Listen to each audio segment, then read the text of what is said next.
Non veg சமையல் சொந்தங்களுக்கு வணக்கம். இன்றைக்கி ரொம்ப சிம்பிளாக நல்ல கரகர முறுமுறுன்னு ஒரு ஸ்நாக்ஸ் தான் செய்ய போகிறோம்.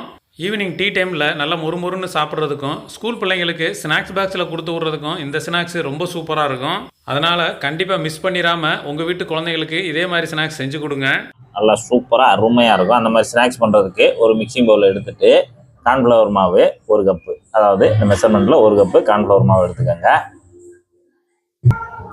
அடுத்து 2 கப்பு பச்சரிசி மாவு, சாதாரண பச்சரிசி மாவு, வறுக்காத மாவு தான், பாக்கெட்டில் வாங்குகிற மாவு தான்.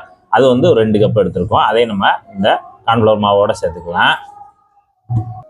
மாவு மேலே ஒரே ஒரு டீஸ்பூனு சில்லி ஃப்ளேக்ஸ், அதாவது காஞ்ச மிளகா இருக்குல்ல, அதை அப்படியே நொறுக்கி வச்சுருக்கோம். அதுதான் இது, 1 டீஸ்பூன் அளவுக்கு. அதையும் நம்ம உள்ளே சேர்த்துடலாம். ஒரே ஒரு கொத்து கருவேப்பிலையை நல்லா பொடுசாக முனிக்கி வச்சுருக்கேன், அதையும் உள்ளே சேர்த்துடலாம். ஒரு கொத்து மல்லி இலையை நல்லா பொடுசாக கட் பண்ணி வச்சுருக்கேன், அதையும் உள்ளே சேர்த்துடலாம்.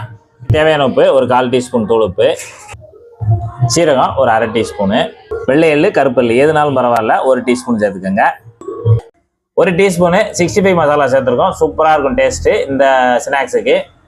அடுத்து 1 டீஸ்பூனு இஞ்சி பூண்டு பேஸ்ட்டு. அப்புறம் மாவு மேலே ஒரே ஒரு டேபிள் ஸ்பூனு எண்ணெய். வந்து சூடு பண்ணாத எண்ணெய் தான், சூடு பண்ண எண்ணெய் ஊற்றுறதுனாலும் ஊற்றிக்கலாம். மாவில் மசாலா எல்லாம் சேர்த்தாச்சு. அப்புறம் எல்லாத்தையும் நல்லா பிசைஞ்சு விடணும். இந்த எண்ணெய், இஞ்சி பூண்டு பேஸ்ட்டு அந்த மாவோட மசாலா எல்லாம் கலந்து நல்லா பிசைஞ்சு விடுங்க. நல்லா இது போல் நல்லா பிசைஞ்சு விடுங்க. இப்போ மாவு நல்லா பிசைஞ்சு விட்டாச்சு. நல்லா இந்த மாதிரி பிசைஞ்சு விட்டுருங்க.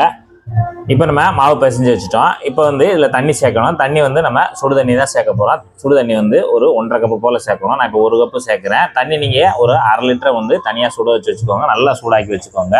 இப்போ ஒரு 1.5 கப்பு சுடு தண்ணி இதில் சேர்த்தாச்சு. மாவில் சேர்த்துட்டு அந்த சுடு தண்ணியை அப்படியே ஒரு ஸ்பூன் போட்டு அப்படியே கலந்து விடுங்க.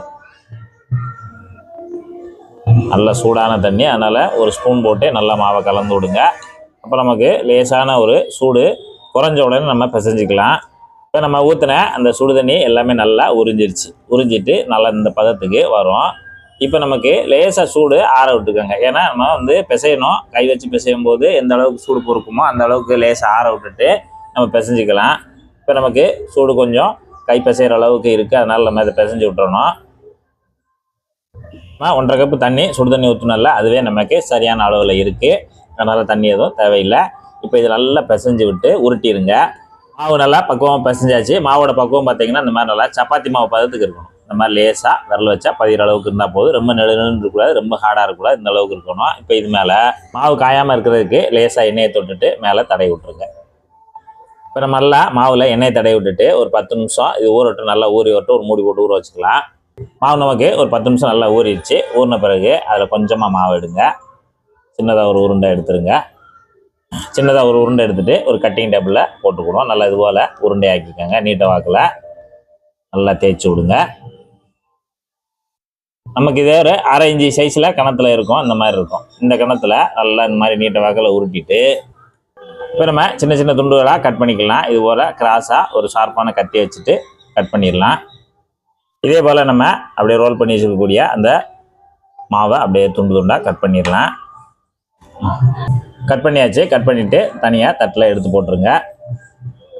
கடாயில் தேவையான அளவு எண்ணெய் சேர்த்துட்டு, எண்ணெயோட சூடு பார்த்தீங்க அப்படின்னா மீடியமாக இருக்கணும். ரொம்ப ஹெவியாக ஆகி பறக்கிற மாதிரி இருக்க வேண்டாம். இப்போ நமக்கு சரியான அளவில் சூடு நல்லா மீடியத்தில் இருக்குது. இப்போ நம்ம எல்லாத்தையுமே எண்ணெயில் மெதுவாக தெரிக்காத அளவுக்கு உள்ளே சேர்த்து விட்ருங்க. இப்போ நம்ம உள்ளே சேர்த்துட்டு ஒரு 1 நிமிஷம் கழித்து லேசாக ஒரு குச்சிட்ட இந்த மாதிரி லேசாக மட்டும் அந்த எண்ணெயில் சுற்றி விடுங்க. நம்ம இதெல்லாம் பெரட்டி விட முடியாது. எண்ணெயிலே நம்ம இந்த மாதிரி சுற்றி விட்டு தான் அதை ஒன்று போல் பொறி விட்டு எடுக்கணும். இந்த ஸ்நாக்ஸ் ரெடியாக ஒரு 5 நிமிஷம் ஆகும். இப்போ 5 நிமிஷம் ஆயிடுச்சு. நமக்கு சூப்பராக ரெடியாக இருந்துச்சு. லேசாக அந்த சின்ன சின்ன பபுள்ஸ் வரும், அது ஒன்றும் பிரச்சனை இல்லை. ஆனால் 5 நிமிஷத்தில் நம்ம ரெடியாகன்னு எடுத்துடலாம். எல்லாத்தையுமே அரிச்சு எடுத்துருங்க. நல்லா சலசலன்னு இருக்கும். இந்த மாதிரி சலசலன்னு இருக்கும்போது எடுத்துடலாம். முதல் ரவுண்டு சூப்பராக நம்ம வந்து எண்ணெயில் பொரிச்சு எடுத்தோம். 2வது ரவுண்டு இந்த மாதிரி எண்ணெய் தெரிக்காமல் இருக்கணும்னா இந்த மாதிரி ஜல்லிக்கரண்டியில் நீங்கள் எல்லாத்தையுமே முதவும் சேர்த்துட்டு அப்புறம் எண்ணெயில் இறக்கிடலாம்.